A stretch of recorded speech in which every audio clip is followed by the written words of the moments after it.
A Camila Maia tá ali. Camila, linda, seja bem-vinda, querida, com esse sorriso largo, para falar sobre um assunto duro que é energia. Até foi interessante porque eu comecei o Mercado Aberto falando que o Scott Bessent, o secretário de Tesouro americano, disse que não se cresce se você não tiver energia abundante. E parece que o Brasil está diante exatamente desse desafio. Se tiver a coluna da Camila aí para a gente espelhar, gente, porque ela já está disponível no UOL, quem quiser saber todos os detalhes é só clicar ali e ler. Mas eu quero que você conte um pouco sobre essa coluna, Camila, para dizer dos riscos que se apresentam, porque a gente tem investido muito em energia renovável, solar, eólica, mas é preciso fazer alguns leilões daquelas energias seguras, mais caras, mais seguras, como a energia de termoelétricas, por exemplo.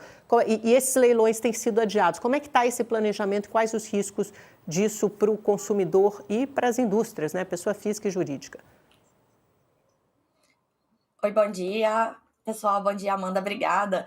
Bom, a gente tem a necessidade de fazer esse tipo de leilão o quanto antes possível e existe esse risco aí do Brasil ter um déficit de potência a partir de 2027. Quando a gente fala déficit de potência, né, parece uma coisa meio coisa de engenheiro, mas é aquela questão da energia no horário de pico. Quando você tem a saída da geração solar fotovoltaica, a geração solar, é claro, ela tem aquela curva muito certinha, né? Ela começa ali com o sol e depois, quando o sol se põe, ela sai. Nesse horário do dia é a hora em que a gente tem uma necessidade de outras fontes de energia que precisam ser despachadas com algum tipo de rapidez para continuar suprindo. E aí, se o Operador Nacional do Sistema Elétrico, o ONS, não conta com essas fontes rápidas ali para acionar, né, basicamente ligar ali a chavinha, a gente tem risco de ter algum tipo de blackout em algumas regiões do país. O que esses leilões... Pode continuar, Camila, continua seu raciocínio.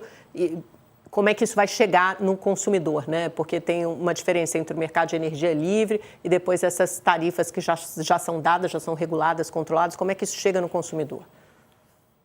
Exatamente. Aí o que a gente tem? Esse ano era para a gente já estar tendo um leilão. O leilão aconteceria em junho e já contrataria algum tipo de energia disponível, de potência, né, para ser ligada ali basicamente a partir de setembro.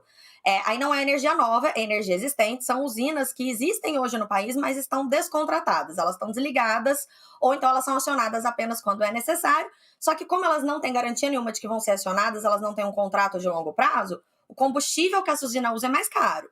Então, eu sou uma termoelétrica a gás natural, eu estou ali, chama-se merchan, estou disponível para o operador, mas eu só vou funcionar se o operador me chamar. Então, Camila, o gás que eu vou comprar vai ser um contrato de deixa eu te interromper um minutinho, Camila, que a gente está voltando do intervalo comercial da televisão. Quem está conosco no YouTube já acompanha a entrevista da Camila Maia, que é colunista do UOL, está falando sobre a oferta de energia no Brasil, que enfrenta alguns entraves. Pode continuar, Camila, por favor. Exatamente. Amanda, a questão é que esse leilão, ele acontecendo em junho, esse leilão para contratação dessas termoelétricas existentes a partir já de setembro deste ano, ele garantiria para essas usinas um contrato, uma previsibilidade. Olha, eu vou ter um contrato que vai durar 10 anos, que vai durar 15 anos. Então, eu consigo negociar o meu combustível, o meu gás natural, a um preço mais baixo, e aí, assim, a minha energia sai mais barata para o consumidor.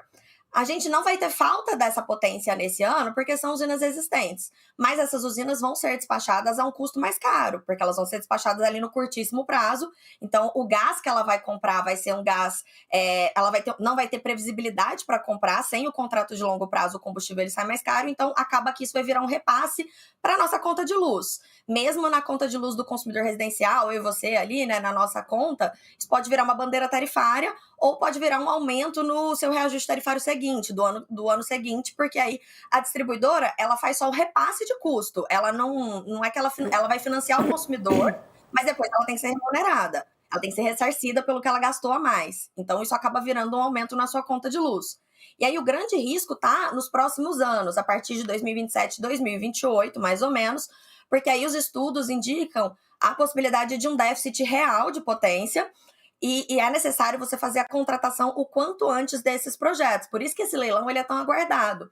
E o processo desse leilão, ele começou em 2023. Ano passado, o governo abriu uma consulta pública, a previsão era que o leilão acontecesse em agosto. Só que aí os lobbies de todas as fontes ali pesaram tanto, a conversa ficou tão complexa, que quando as regras do leilão saíram no começo desse ano, elas foram judicializadas por interesses distintos. Então, você tem ali a cadeia dos biocombustíveis brigando para ter uma contratação para biodiesel, você tem o pessoal do gás querendo exclusividade para o gás, as hidrelétricas que também querem uma participação maior no leilão, porque a hidrelétrica, ela pode... muitas usinas, elas têm basicamente buracos para colocar turbinas novas. Então, elas também querem entrar nesse leilão. Isso tudo acabou virando uma guerra judicial que levou o governo a cancelar o leilão. E aí ele tem que Tá. reiniciar agora o trâmite, e a gente não sabe nem se ele vai acontecer esse ano.